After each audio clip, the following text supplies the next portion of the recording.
Bienvenue dans cette nouvelle vidéo des bénévoles du musée Namipé. Je suis Christophe et aujourd'hui je vais vous parler de l'Altaïr 8800, un des premiers micro-ordinateurs grand public commercialisés par la société américaine MITS à la période de Noël 1974. Vous pouvez voir ici le Père Noël de l'époque en faire la publicité.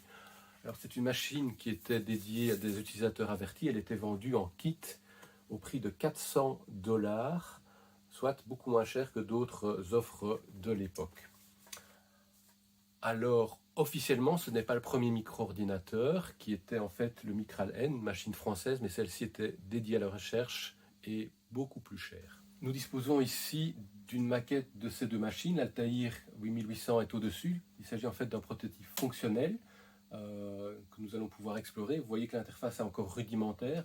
Il y a un certain nombre de témoins lumineux et d'interrupteurs qui vont vous permettre de venir déposer un programme en code machine dans la mémoire. Alors ici, nous allons explorer un petit jeu qui tient sur 24 bits qui s'appelle Kill 2 bits, que je vais lancer ici. Voilà, vous voyez ici une lampe qui défile. Le but est simplement d'éteindre la lampe au moment où on arrive au-dessus d'un interrupteur. Donc voilà, ici j'y suis arrivé du premier coup. Évidemment, c'est un peu difficile. Si on n'y est pas arrivé, ben voilà ce qui se passe. On a des lampes supplémentaires qui vont simplement s'allumer.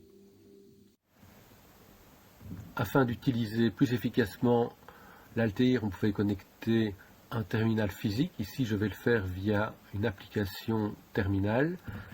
Je lance l'Altaïr avec une mémoire de 16K et je vais charger un petit programme de jeu afin de vous illustrer à quoi ça ressemble en BASIC. Voilà du code BASIC. C'est un langage constitué de lignes numérotées avec différentes instructions assez faciles à décoder et à maîtriser.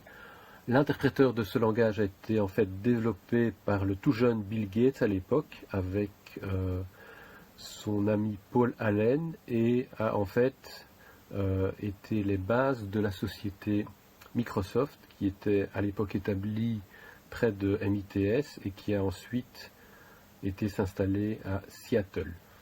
Je lance le programme simplement pour vous illustrer ce qui se passe. Je vais laisser l'ordinateur commencer. Et vous voyez, l'ordinateur a pris la position centrale et chacun peut alors jouer à son tour.